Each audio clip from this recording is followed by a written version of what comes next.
Okay, ಮಂಗಳೂರಿನಲ್ಲಿ ಏನೋ ಗಲಾಟೆ ಆದಂಗೆ ಕಂಡು ಬರ್ತಾ ಇದೆ ಮತಕೇಂದ್ರದಲ್ಲಿ, ಏನು ಅಂತ ನೋಡೋಣ.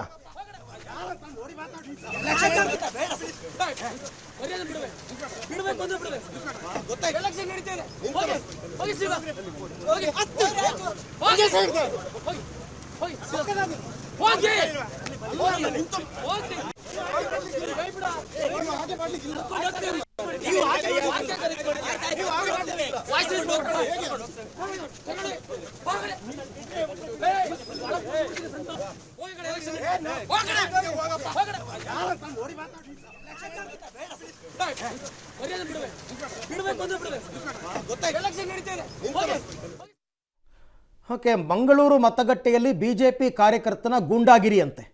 ಏನು ಗೂಂಡಾಗಿರಿ? ಒಂದು ಹೊರಗಡೆ ಹಾಕಿದ್ರೆ ಆಯಿತು. ಇಂಥ ಸಂದರ್ಭದಲ್ಲಿ ಯಾಕೆ ಏನು ಅಂತಕ್ಕಂಥ ಮಾಹಿತಿ ಇನ್ನಷ್ಟೇ ಬರಬೇಕಾಗಿದೆ. ಬಂದು ಏನೋ ಚುನಾವಣಾ ಪ್ರಚಾರ ಮಾಡ್ತಾಯಿದ್ರು, ಮತ್ತೊಂದು ಏನು ಏನು ಏನು ಮಾಡ್ತಾಯಿದ್ರು ಅಂತ ಕೆಲವರಿಗೆಲ್ಲ ಮತಗಟ್ಟೆ ಸಮೀಪ ಹೇಗಿರಬೇಕು, ಹೇಗೆ ಬಿಹೇವ್ ಮಾಡಬೇಕು ಅಂತಕ್ಕಂಥದ್ದು ಕೂಡ ಗೊತ್ತಿರಲ್ಲ.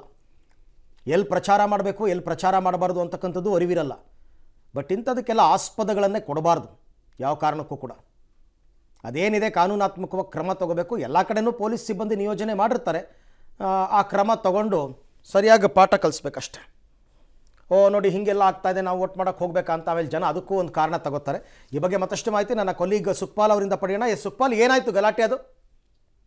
ಮಂಗಳೂರಿನ ಕಂಕನಾಡಿಯ ಕಪಿತಾನ ಮತಗಟ್ಟೆ ಬಳಿ ಕಾಂಗ್ರೆಸ್ ಅಭ್ಯರ್ಥಿ ಪದ್ಮರಾಜ ರಾಮಯ್ಯ ಮತ ಚಲಾಯಿಸಿದ್ರು. ಆ ಬಳಿಕ ಹೊರಗೆ ಬಂದು ಮಾಧ್ಯಮದ ಜೊತೆ ಮಾತಾಡ್ತಿದ್ದಂತ ಸಂದರ್ಭದಲ್ಲಿ ಅಲ್ಲಿದ್ದಂತ ಬಿಜೆಪಿ ಕಾರ್ಯಕರ್ತರು ಆಕ್ಷೇಪವನ್ನು ವ್ಯಕ್ತಪಡಿಸಿದ್ದಾರೆ. ಪ್ರಮುಖವಾಗಿ ಸಂದೀಪ್ ಎಕ್ಕೂರ್ ಅನ್ನುವಂತ ಬಿಜೆಪಿ ಕಾರ್ಯಕರ್ತ ಹಾಗೂ ಅವರ ಜೊತೆ ಇದ್ದ ಕಾರ್ಯಕರ್ತರು ತಡೆಯುವಂತ ಪ್ರಯತ್ನ ಮಾಡಿದ್ದಾರೆ. ಆ ಸಂದರ್ಭದಲ್ಲಿ ಪೊಲೀಸರು ಅವರನ್ನ ಕಳಿಸ್ಲಿಕ್ಕೆ ಪ್ರಯತ್ನ ಪಟ್ಟರು. ಆದ್ರೆ ಪೊಲೀಸರ ಮೇಲೇನೆ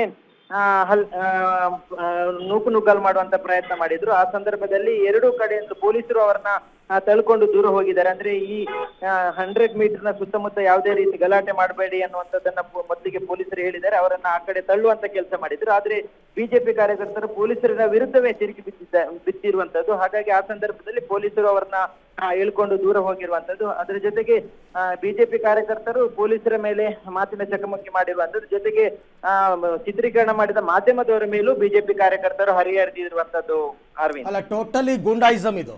ಪದ್ಮರಾಜ್ ಅವರು ವೋಟ್ ಮಾಡಿ ಬಂದು ಹೊರಗಡೆ ಮೀಡಿಯಾ ಜೊತೆ ಮಾತನಾಡೋದು ಸಹಜ, ಅದು ಎಲ್ಲರೂ ಮಾತನಾಡ್ತಾ ಇದ್ದಾರೆ. ಅದ್ರಲ್ಲಿ ಆಕ್ಷೇಪ ಯಾಕೆ ಇವರಿಗೆ ಅಂತ?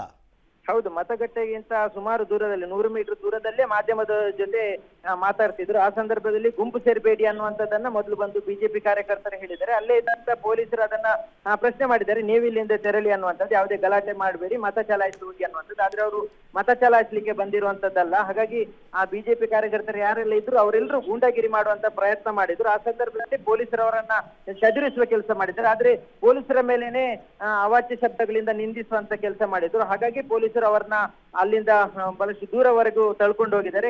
ಬಿಜೆಪಿ ಕಾರ್ಯಕರ್ತರು ಪೊಲೀಸರನ್ನು ತಳ್ಳುವಂತ ಕೆಲಸ ಮಾಡಿ ಗೂಂಡಾಗಿರಿಯನ್ನ ಮಾಡಿರುವಂತದ್ದು. Arvind, okay Sukhpal, thank you ತಮ್ಮ ಎಲ್ಲ ಮಾಹಿತಿಗೆ. ಇಂಥದಕ್ಕೆಲ್ಲ ಆಸ್ಪದ ಕೊಡಲೇಬಾರ್ದು. ಅದು ಯಾರೇ ಆದರೂ ಅಷ್ಟೇ. ಪೊಲೀಸರ ಮೇಲೆ ದೌರ್ಜನ್ಯ ಮಾಡ್ತಾರೆ, ಮಾಧ್ಯಮದವರು ದೌರ್ಜನ್ಯ ಮಾಡ್ತಾರೆ ಅಂತಂದರೆ ಏನು ಅರ್ಥ ಇದೆ? ಇದು ಬಿಹಾರನ ಇದು. ಅದಕ್ಕೆಲ್ಲ ಯಾವ ಕಾರಣಕ್ಕೂ ಕೂಡ ಅವಕಾಶವನ್ನು ಕೊಡಬಾರ್ದು. ಇಲ್ಲಿ ತಾವು ನೋಡ್ತಾ ಇದ್ದೀರಾ, ಯದುವೀರ್ ಒಡೆಯರ್ ಮತ್ತು ತ್ರಿಷಿಕಾ ಕುಮಾರಿ ಅವರ ಧರ್ಮಪತ್ನಿ ಇಬ್ಬರು ಕೂಡ ಮತ ಚಲಾಯಿಸಿ ಅಲ್ಲಿಂದ ತೆರಳುತ್ತಾ ಇರ್ತಕ್ಕಂಥ ದೃಶ್ಯ ಅಂತ ಅನ್ಕೋತೀನಿ. ಈ ಬಾರಿ ಮೈಸೂರು ಲೋಕಸಭಾ ಕ್ಷೇತ್ರದಲ್ಲಿ ಸ್ಪರ್ಧೆ ಮಾಡಿದ್ದಾರೆ. ಅವರ ತಾಯಿ ಕೂಡ ಆಗಮಿಸಿರ್ತಕ್ಕಂಥದ್ದನ್ನು ತಾವು ಗಮನಿಸ್ತಾ ಇದ್ದೀರಾ. ಬೆಳಿಗ್ಗೆನೇ ಮತಕೇಂದ್ರಕ್ಕೆ ಬಂದು ಪ್ರಮೋದಾದೇವಿ ಒಡೆಯರ್ ಮತ್ತು ಯದುವೀರ್ ಒಡೆಯರ್ ಹಾಗೂ ಅವರ ಪತ್ನಿ 3 ಜನ ಮತದಾನವನ್ನು ಮಾಡಿ ಅಲ್ಲಿಂದ ತೆರಳುತ್ತಾ ಇದ್ದಾರೆ.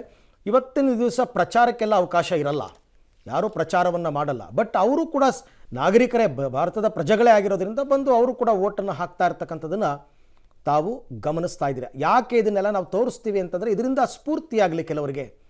ಅವ್ರುಗಳೇ ಬಂದು ವೋಟ್ ಹಾಕಿದಾರಪ್ಪ, ಕೆಲವರೆಲ್ಲ ಹಾಗೆ ಅನ್ಕೋತಾರೆ. ರಾಜಮಾತೆ ಅವರೇ ಬಂದು ವೋಟ್ ಹಾಕಿದ್ದಾರೆ, ಪ್ರಜಾಪ್ರಭುತ್ವದಲ್ಲಿ ಎಲ್ಲರೂ ಒಂದೇ.